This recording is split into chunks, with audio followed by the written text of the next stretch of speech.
ini NIM 19 Saya akan menjelaskan tentang sistem pengendalian manajemen. Selamat menonton. Sistem pengendalian manajemen.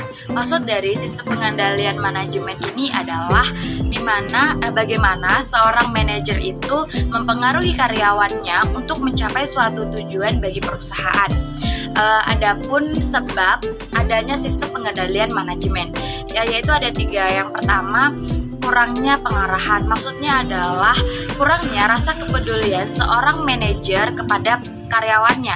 Sedangkan yang kedua yaitu masalah motivasi, di mana kurangnya dorongan ataupun dukungan motivasi di dalam suatu perusahaan atau lingkungan tersebut. Sedangkan yang ketiga yaitu adalah keterbatasan individual, yang mana kurangnya kemampuan seseorang di dalam suatu kinerja.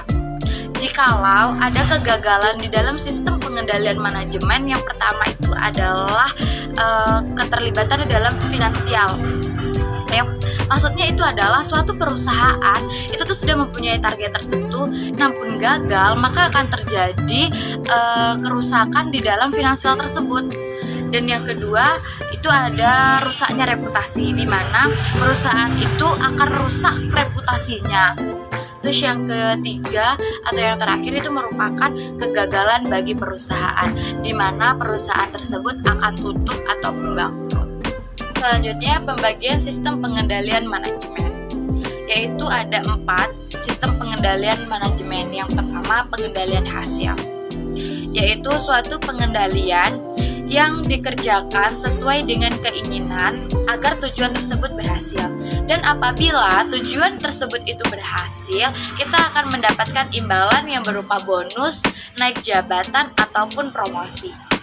Adapun bentuk-bentuk dasar pengendalian hasil yaitu ada 4. Yang pertama, dimensi kinerja, yaitu adalah hal-hal yang dilakukan di dalam pekerjaan itu sesuai dengan kinerja yang diharapkan. Ada yang kedua, pengukuran kinerja.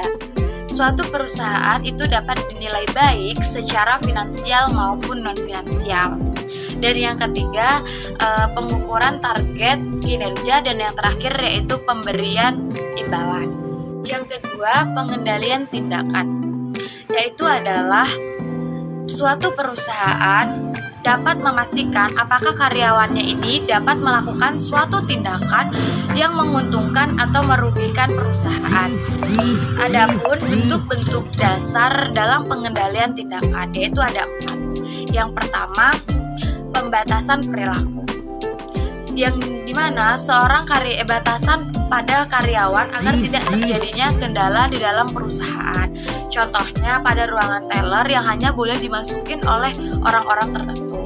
Yang kedua yaitu adanya penilaian pratindakan, yaitu seorang manajer itu harus memastikan apakah karyawannya itu dapat melakukan suatu kinerja yang menguntungkan atau malah merugikan. Yang ketiga yaitu adanya akuntabilitas tindakan, yaitu bagaimana seorang karyawan itu harus mempertanggungjawabkan kinerjanya. Dan yang terakhir yaitu redundansi, di mana seorang manajer itu harus memastikan jumlah persiapan itu lebih banyak dibandingkan kebutuhan. Yang ketiga, pengendalian personel, yaitu bagaimana seorang karyawan itu harus mampu memastikan atau memberikan suatu kualitas yang baik bagi perusahaan.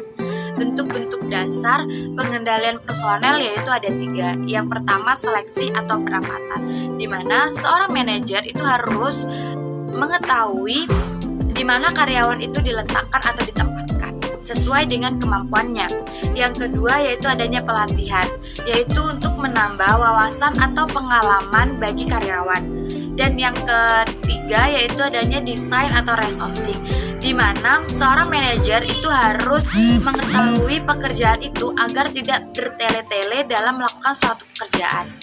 Yang keempat, pengendalian budaya, yaitu adalah mendorong karyawan untuk memantau suatu norma atau perilaku budaya di dalam perusahaan. Adapun bentuk-bentuk dasar pengendalian budaya yaitu ada 5. Yang pertama itu ada kode etik, yaitu dasar utama perilaku seseorang. Yang kedua yaitu imbalan kelompok, yaitu seorang karyawan itu akan mendapatkan imbalan yang berupa bonus, naik jabatan, jalan-jalan, maupun promosi. Yang ketiga, transfer antar perusahaan. Bagaimana suatu perusahaan itu menyebarkan budaya di dalam perusahaan melalui orang-orang yang paham budaya. Yang keempat yaitu adanya pengaturan fisik dan sosial, yang berupa adanya batasan perusahaan agar tidak melanggar budaya. Dan yang terakhir yaitu tone at the top, yaitu adalah seorang manajer itu harus konsisten dalam bekerja agar karyawan-karyawannya dapat mencontohnya. Alasan kenapa 4 pengendalian ini penting di dalam perusahaan, yaitu karena pengendalian hasil, pengendalian tindakan, pengendalian budaya maupun pengendalian personil itu adalah untuk meningkatkan suatu probabilitas agar mencapai target atau tujuan tertentu di dalam perusahaan. Selanjutnya, ketatnya sistem pengendalian manajemen. Itu kita bisa dilihat ada 4 pengendalian. Yang pertama, pengendalian hasil. Apabila seorang karyawan mencapai target atau tujuan suatu perusahaan, maka dia akan mendapatkan imbalan. Itu biasanya berupa bonus, naik jabatan, jalan-jalan, maupun promosi. Namun sebaliknya, jikalau seorang karyawan tersebut tidak mencapai target tujuan perusahaan, maka dia akan mendapatkan punishment. Yang kedua, pengendalian tindakan. Kita dapat meminta pertanggungjawaban atas kinerja seorang karyawan. Itu juga bisa dilihat dalam CCTV di dalam perusahaan maupun redundansi. Yang ketiga yaitu pengendalian personel. Dalam ketatnya, pengendalian personel itu ada 3. Yang pertama, seleksi atau penempatan. Jadi, seorang manajer itu harus mengetahui karyawannya itu ditempatkan sesuai dengan kemampuan karyawan tersebut. Dan yang kedua itu adanya pelatihan, di mana karyawan itu harus adanya pelatihan untuk menambah wawasan atau pengalaman. Dan yang ketiga itu adanya desain atau resourcing. Maksudnya adalah bagaimana adanya suatu pekerjaan yang mudah dilakukan namun tanpa memperbanyak waktu. Dan yang keempat yaitu adanya pengendalian tindakan. Itu bisa diambil pada tone at the top, yang dimana seorang manajer itu harus mengajarkan atau mencontohkan karyawannya dalam suatu budaya yang baik. Contohnya juga bisa dilihat di dalam seorang manajer itu harus konsisten agar karyawannya juga konsisten.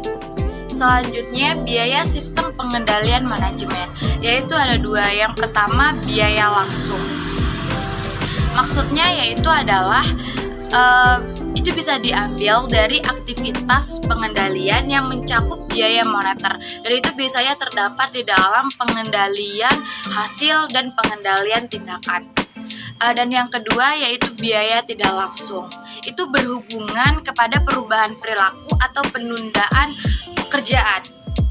Maksudnya perubahan perilaku ini terjadi karena pengendalian personel dan pengendalian budaya.